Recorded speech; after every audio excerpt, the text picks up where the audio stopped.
So our topic this afternoon is Jewish laughter. Sometimes I call this talk "How Laughter Gets Us Through Tough Times." Now, this actually happened to me just recently, and I was astonished. Somebody said, apart from Purim, Jewish people don't seem to laugh a lot. I was astonished. And then he said, it doesn't seem that in Judaism we prioritize laughter very much. I said, have you any idea of the name of the first Jewish child in history? What was the name of the first Jewish child? What was the name of the first Jewish child? Yitzchak. What does it mean? Laughter. The first Jew was called laughter. That's how seriously we take laughter. We take it very... Have you ever considered what it is that makes a person laugh? Now, this has been discussed by some of the ancient Greek philosophers. Some of the German philosophers discussed what makes us laugh, which is a bit of a contradiction, really. As Mark Twain says, you can discover and dissect what makes us laugh, but it's a bit like dissecting a frog. At the end of the process, you know what makes it work, but you're left with a dead frog. And so to explain what makes us laugh, there is a well-known English comedian, and I always forget his name, his real name, but you may know him as Mr. Bean. What's he called? Rowan Atkinson. Now, Rowan Atkinson, like almost every extremely funny person I've ever come across, worked with, have you heard of John Cleese? So he once did a TV thing together. Most extremely funny people are also highly intelligent. And Rowan Atkinson did his master's in Oxford University, or Cambridge University in mechanics, so he's obviously a very clever fellow. But he lectures in both Oxford and Cambridge on the subject of what it is that makes us laugh. And he divides humor up into 4 categories, and I have to admit I've forgotten one of them. But the first category, he says, that makes us laugh is, well, slapstick.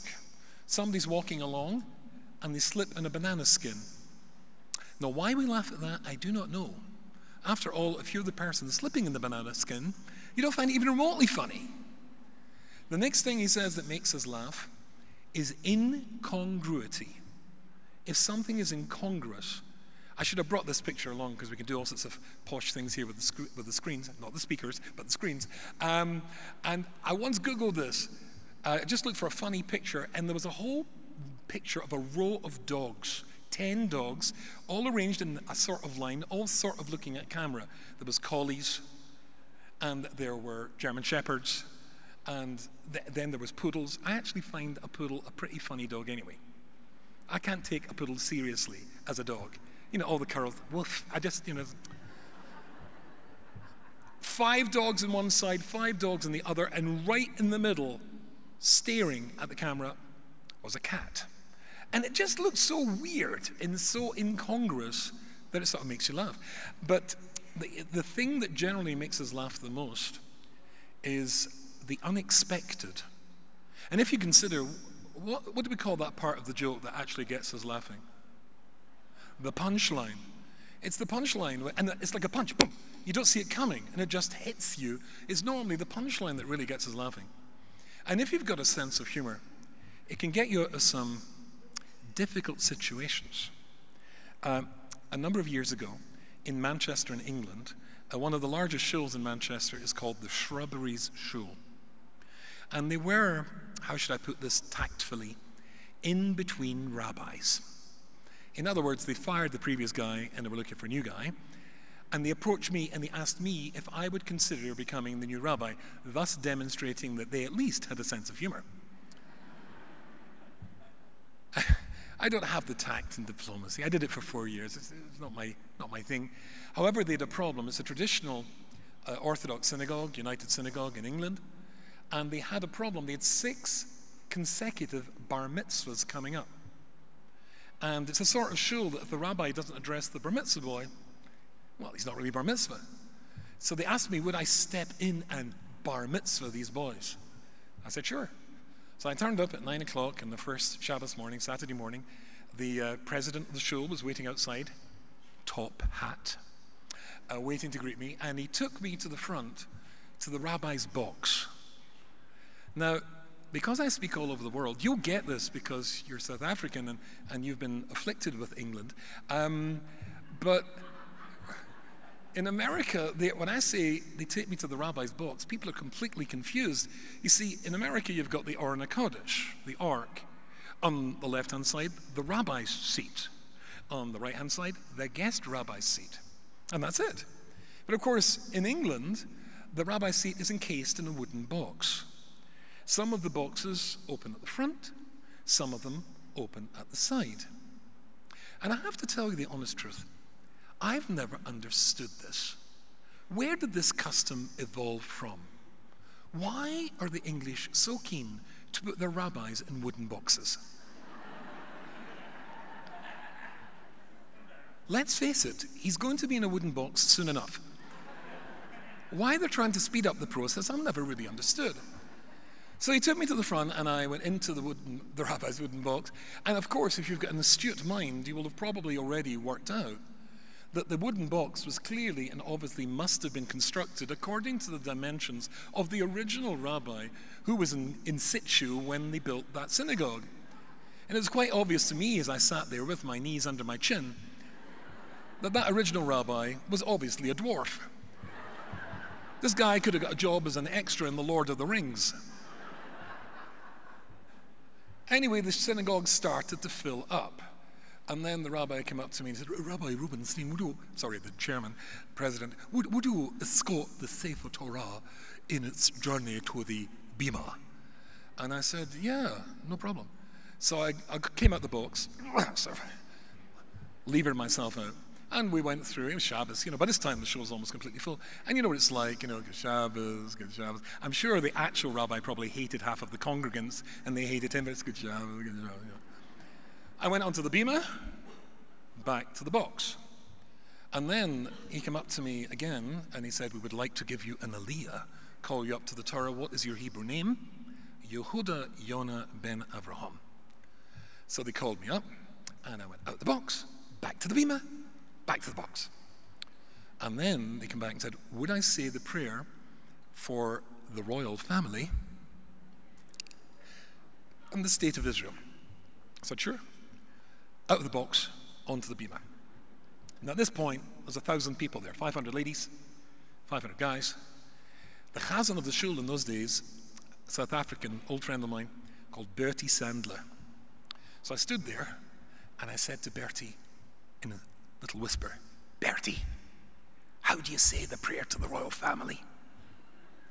You see, because some shuls say it in Hebrew, some shuls say the prayer for the royal family in English, and some sneaky shuls say it as a mixture of Hebrew and English. So how do you say it? He said, just read precisely what's in the Siddur.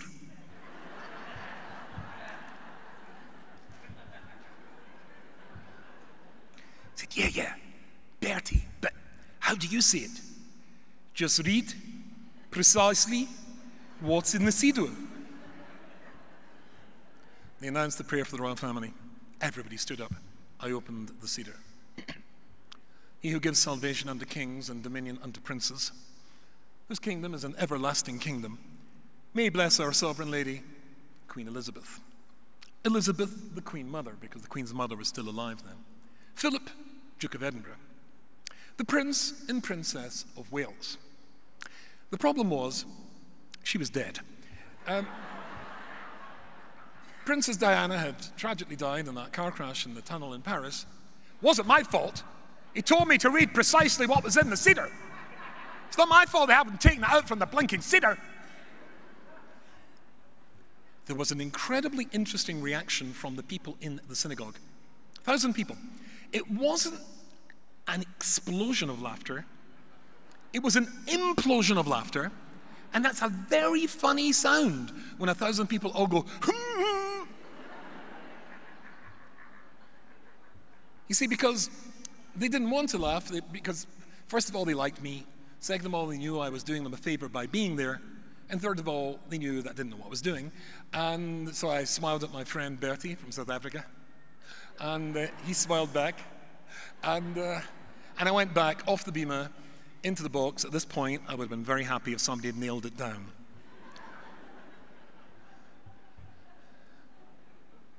And eventually they brought the Sefer Torah back, and then I was introduced, which is stupid, everybody knew how I was anyway. And I came out of my box, starting to sound like a vampire. I came out of my box, and I stood at the lectern, and this gorgeous little bar mitzvah boy stood up, waiting to hear the words of wisdom that the visiting rabbi was going to share. And I said, just before I address today's bar mitzvah boy, I would just like to point out that for those of you who were listening very carefully a moment ago, you may have noticed a slight change to the normal wording of the prayer for the royal family. At this point, nobody could control themselves. Everybody burst out laughing. Thousands of people laughing their heads off. And I waited for total and complete silence. And then I said, I'd just like you to know that for some of us, she will live forever. And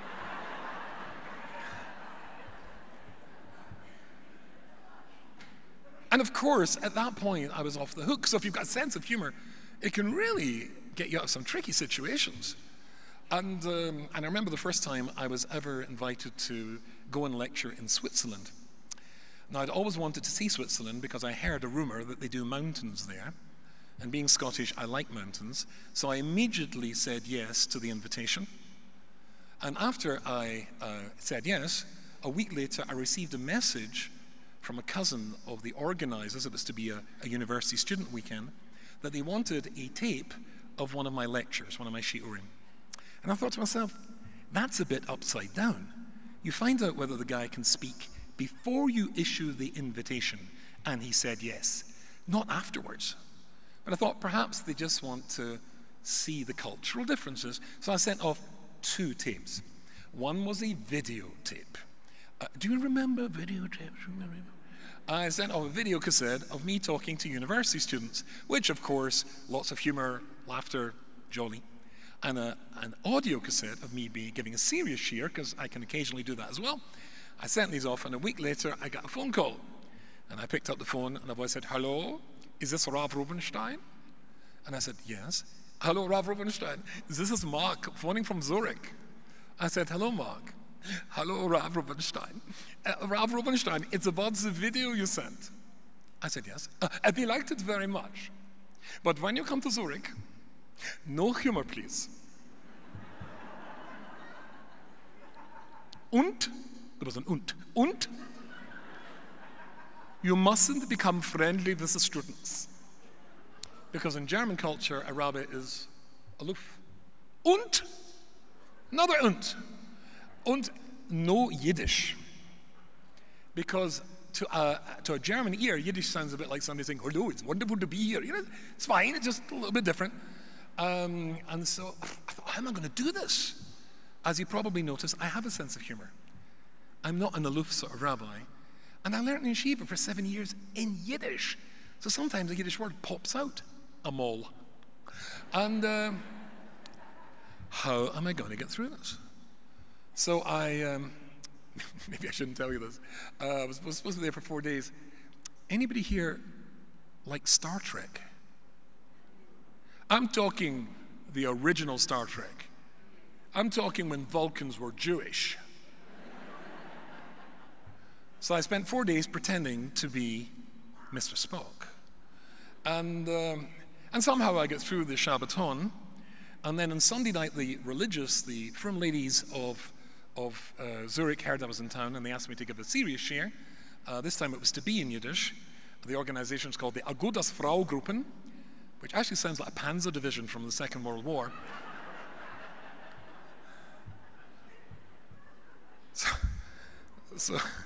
So I came in, and there was a large group of about, I think, 600 ladies. The Alta Bobas, the great-grandmothers, were sitting at the front, like this. And I put down my large pile of Jewish books, because this was a serious shiur. And then it occurred to me I'd made an enormous error. I'd forgotten to ask how long I should speak for. And so in Yiddish, I said, Entschuldig mir, excuse me, wie lang muss ich etwas reden? How long should I speak for? And from the back of the hall, there shot back a voice in an American accent, speaking in English, and said, that depends. which I thought was very funny. In other words, if you're good, you can go on all night. And if you're rubbish, 5 minutes and please go away. And they all started to laugh. They were laughing. I'd spent 4 days with The Walking Dead. And here they are laughing. And then I discovered that most of the wives of the religious Jewish community in Zurich are not Swiss. No, they're normal human beings from countries like Canada and England and America and South Africa, where they have a sense of humor. And, you know, actually, I wrote a book. One of my books is called The Little Book for Big Worries, Dealing with Serious Illness. That's it. And Baruch Hashem, it's helped thousands of people. But when I was doing the research for that book, I discovered that people who are seriously ill and can laugh at their situation and their condition have a 75% higher recovery rate than people who cannot laugh at their situation. Did you know that? It's an amazing fact. Laughter truly is the best medicine. And it was a horrible thought, and I didn't mean it to come into my mind, but I seriously wondered, what is the recovery rate from serious illness in Switzerland? Now, I'm being unfair. The Swiss do have a sense of humor. It's just it's very different to a South African sense of humor. If in Johannesburg you make somebody laugh, they go, in Switzerland, something funny should evoke no more than a anything more than is considered rude. That's quite true. And I wondered, what's the recovery rate for serious illness there? But it's normally the unexpected. I remember in Manchester, which, as I mentioned in one of my other presentations, is a very rainy place. It rains a lot. I remember one day the doorbell rang and I went to the front door and there was my late mother-in-law standing there at the door, and it was pouring, coming down in buckets, and she was drenched, soaked to the skin. I said, "Mother-in-law, what are you doing standing there in the rain? You're soaked. Go home." Now,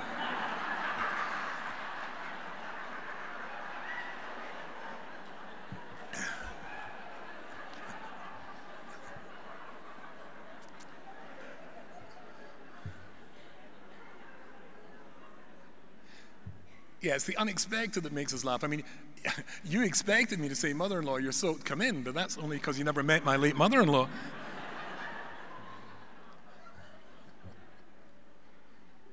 But it's an incredible thing, a sense of humor. The first Jew was called Yitzhak, means to laugh. And there's a famous piece of Talmud. I've got to share this with you. Incidentally, you may have heard this before. It's often quoted. And for some reason, people always quote it wrongly. Or rather, they get it right and they stop too soon. I'll read this bit to you. It's the Talmud in Tainus on page 22a. And it tells a story about a rabbi called Rabbi Broika. Good name.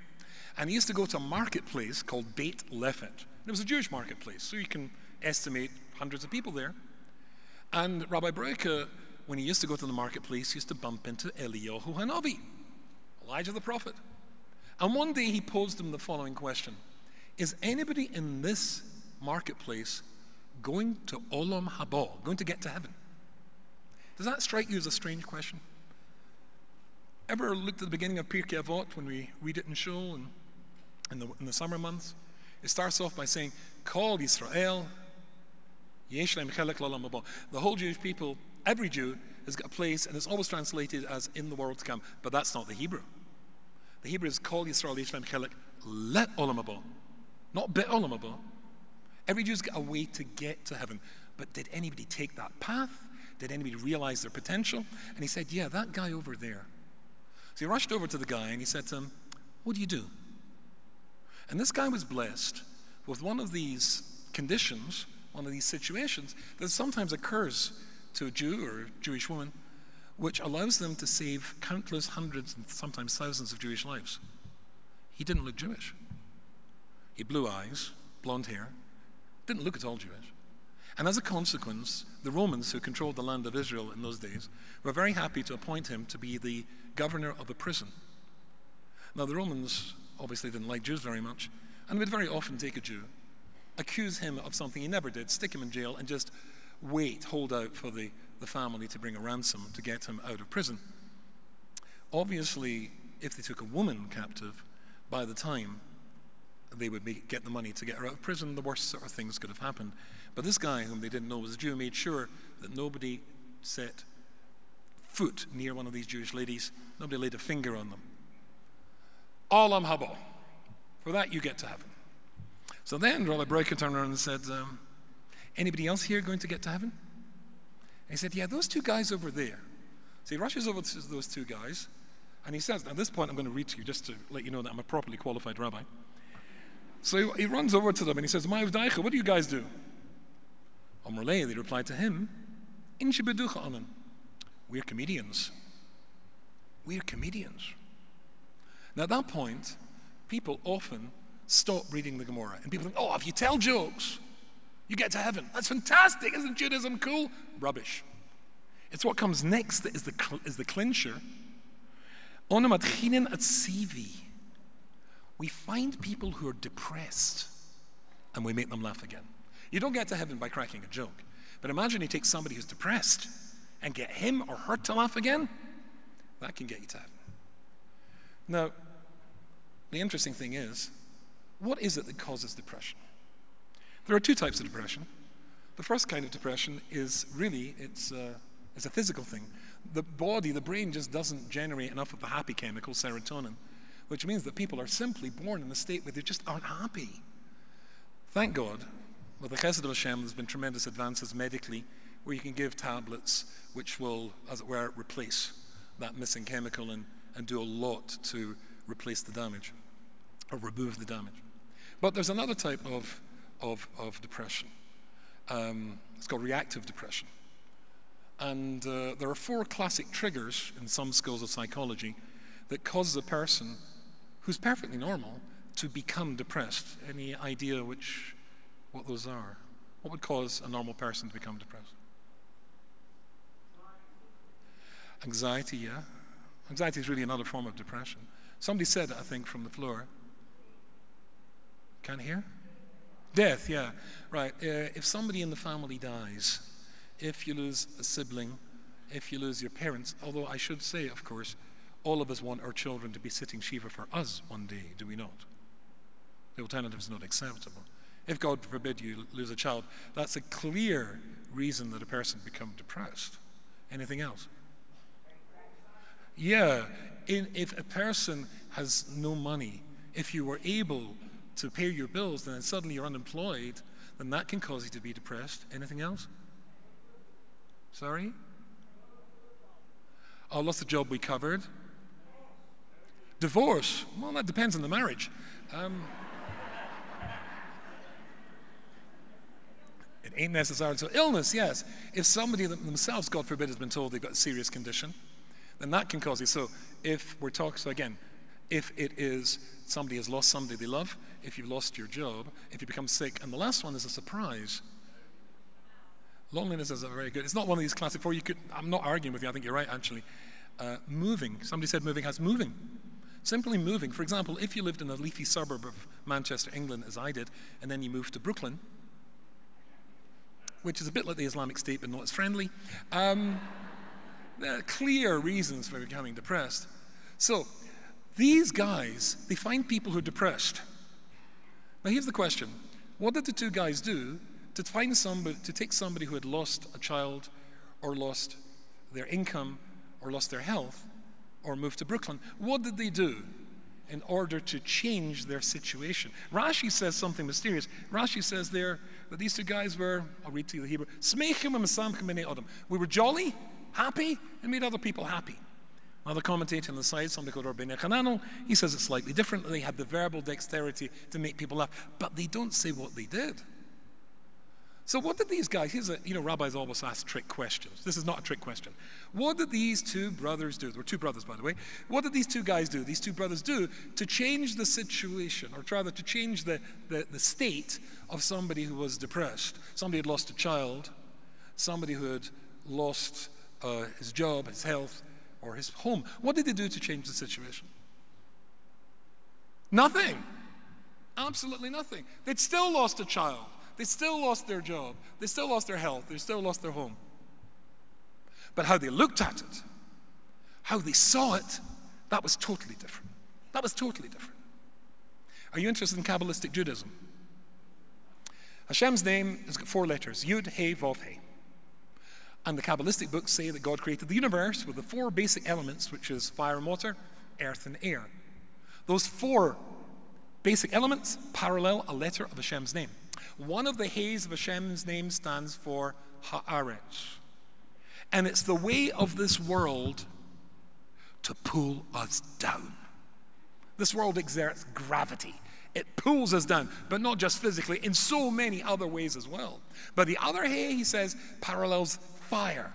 And it's the nature of a flame to go in what direction? Up towards heaven. And then somebody called the Ben Yehuda, a great Sephardi Kabbalist, he says something which is just genius. 2 words. Zu Bina. Zu Bina. This is understanding. Here you don't get the joke. Down here you don't get it. But if you've got a different perspective, if you see it differently, then you do get it. I remember when I first moved to New York, somebody said to me, do you know there's a bridge in Queens called the Kosciuszko Bridge? I said, pardon? He said, there's a bridge in Queens called the Kosciuszko Bridge. I said, oh, yeah, I've driven across that. He said, you know why there's a bridge in Queens called the Kosciuszko Bridge? I said, no. He said, it's named after a famous Polish general. I said, oh, really? He said, you know why there's a bridge in Queens named after a famous Polish general? I said, no. He said, it was meant to be a tunnel. And everybody started laughing. Because in New York, the dummies are meant to be the Poles, right? And I'm going, because where I come from, it's meant to be the Irish. And, the Irish is meant people from Kerry. And everybody's got one of these. But if you don't get, there's nothing worse than everybody laughing their head off and you don't get the joke. These 2 guys allowed people to see things differently. A different perspective.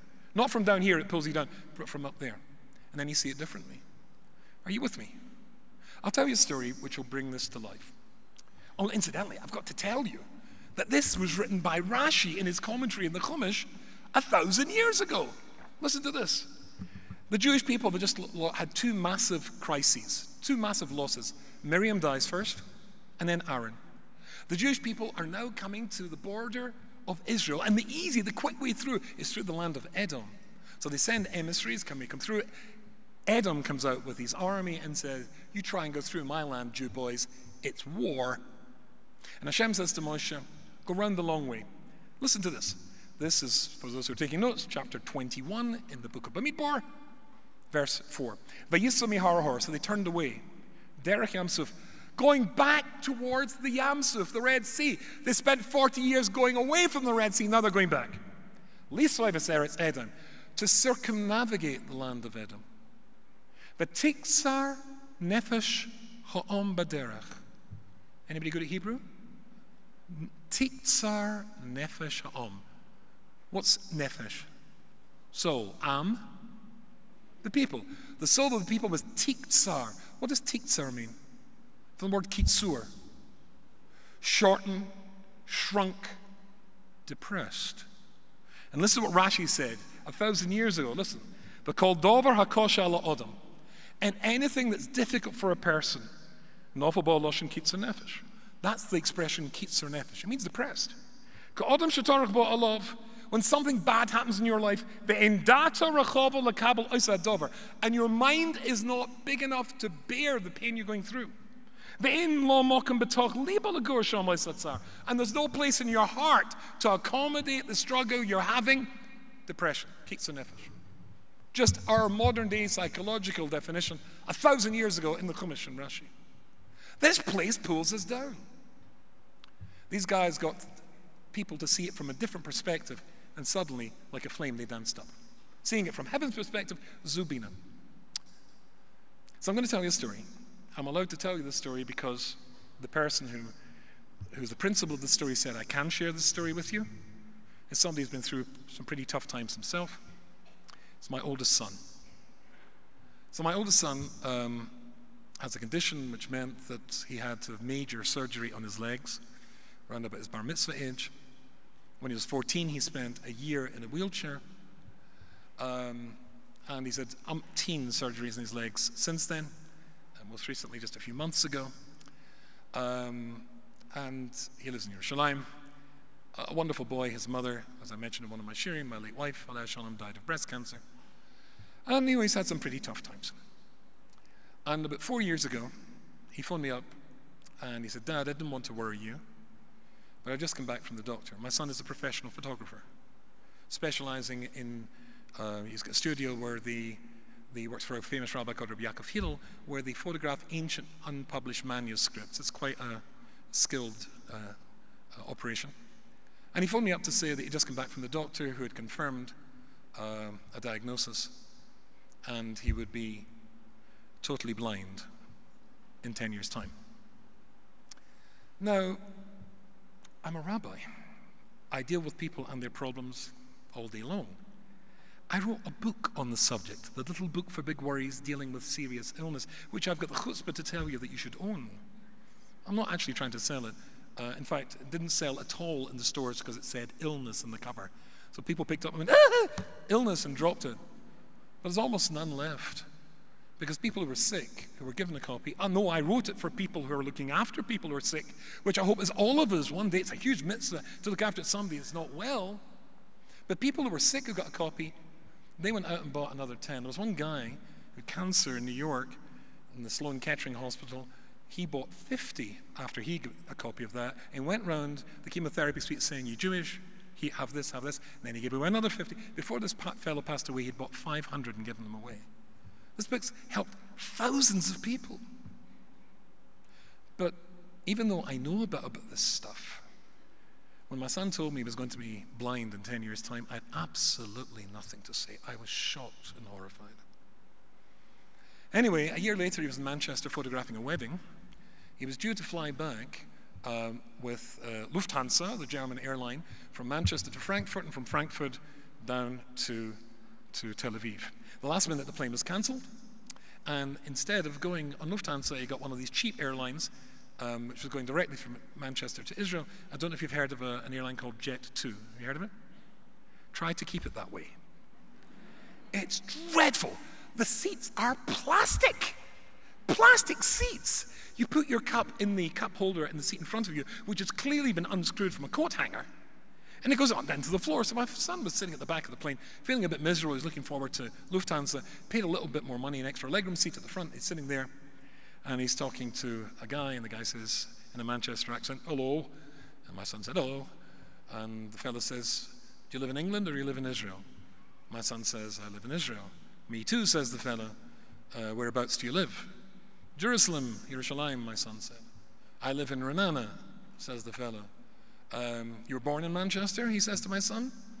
He said, no, I wasn't actually born in Manchester. I was born in Gateshead, but I was brought up in Manchester. Oh, says the fellow, I know Gateshead very well, because when I was studying medicine at the University of Newcastle upon Tyne, which is just north, there's a river Tyne, north is the city of Newcastle, south is the town of Gateshead.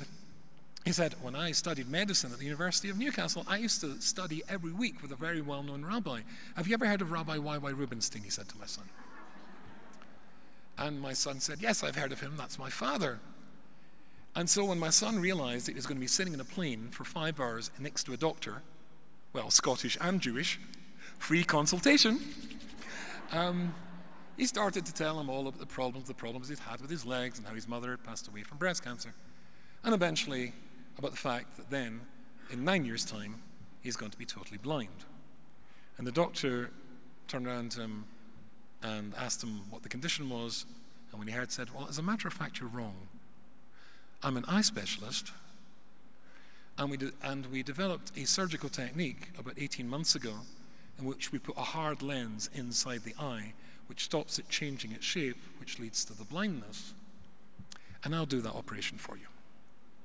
Now, I have to be very careful what I say now. My wife says that I've got to be careful here. I don't want you to think that I have an ego problem. In fact, I think probably I would say about myself, I deserve less of an ego problem than almost anybody else on the planet. However, I can honestly tell you that I have been incredibly blessed and fortunate in my career to have addressed, well, if you teach one Jew one bit of Torah, technically you become their rabbi, you're their Rebbe. When I was the rabbi at Manchester University and the universities of the northwest of England for 25 years, I looked after 3,000 Jewish students. So if you do the maths, that's quite a lot. I teach all over the world. I'm speaking to, 1,000, 2,000, I can't see how many out there. When I spoke in Binyani Alma, the big music hall, concert hall in Jerusalem, A few years ago, there was 5,000 women there. It would be fair and honest to say that I technically have thousands, tens of thousands of Talmidim all over the world. But this doctor sitting next to my son on the plane was the first boy I ever taught. My first ever Talmud. And when I moved to New York, I went to work for a guy who was supposed to be a rabbi, turned out not to be a rabbi, for an organization, turned out not to be an organization, and for a 3-year contract that evaporated after 10 months. And I must admit, I was feeling pretty low and pretty depressed, and what am I going to do? I've still got my mortgage and my house where my youngest daughter's living in Manchester. I've got to pay the rent in this horrible dump in Brooklyn. What am I going to do? And I felt a bit low, and then I remembered this story. Because when I thought that Hashem had forgotten about YY Rubinstein, Hashem had written down in his notebook from 36 years before that I had taught this fellow Torah, so that when my son needs an operation, he just manages to cancel a scheduled flight from Lufthansa to Manchester, so my son is going to be sitting in a plane, uncomfortable, getting extra legroom, sitting next to the guy who turns out to be Dr. Andy Fink, who incidentally wrote a chapter, one of the chapters in the book here, and operated and saved my son's sight. How do you think I reacted when I heard that the doctor who was going to save my son's sight was my first ever Talmud, my first ever student? Well, I cried, actually, but then I laughed. I thought he'd forgotten about me. Oh, no. It's just that when you see Hashem's there, then it's the unexpected that makes you laugh. Look, I should be tactful. I'm old enough to have learned tact and diplomacy. But since moving to the United States of America, I should keep my mouth shut, but I hear people in New York saying that during the summer, or the upcoming summer vacation, they're saying this roundabout now, they intend to spend the summer in the mountains. By which people in New York mean what? The Catskills, right? So I should shut up, but I can't. And I say, I'm sorry, I'm Scottish. The Catskills are not mountains. The Catskills are hills. In fact, the Catskills are not even hills. The Catskills are pimples. I do not know what you're wearing on your feet just now, particularly the ladies. If you've got high heels, that's okay. That'll be good enough to get you to the top of a Catskill. But if you want to climb to the top of a Scottish mountain, then I can assure you you're going to need some serious climbing boots. And if you want to get to the top of a Swiss mountain, you're going to need some serious professional gear. But if you want to get to the top of the highest mountain in the world, Everest, then you need a team of supporters to get you there. What are they called? Sherpas. I love that. It sounds like the Yiddish word schleppers, which is exactly what they do. Any idea how many in an average team of Sherpas to get one guy to the top of Everest? 50. 10 make a base camp. Then 40 go with you to the next stage. Another camp. Leave 10 people there. And then 30 go to the next, and the next, and the next. Eventually you get to the top. The higher the mountain you have to climb, the more help you need to get to the top. When I was a boy growing up, my parents had a TV, and there was a film I remember seeing called Fiddler on the Roof. Have you ever seen that film? There's a song in the film, I can't remember exactly how it goes, but it's called If I Was a Rich Man, doidy doidy doidy doidy, doidy doidy doidy doidy. And I can't remember exactly how it goes, but one of the lines is, if I was a rich man, people would come and ask me for advice all day long. Something like that. I think what Jewish people have done particularly wonderfully and successfully, long before giving advice became a multi-trillion-dollar industry with psychoanalysts and psychologists and psychiatrists and counselors and now life coaches, whatever they are, Jews have been very good at turning around to other Jews and asking for help. And you will always get it, because there's always a Jew who's going to help another Jew. Jews are a beacon that shows what humanity should be, helping other Jews.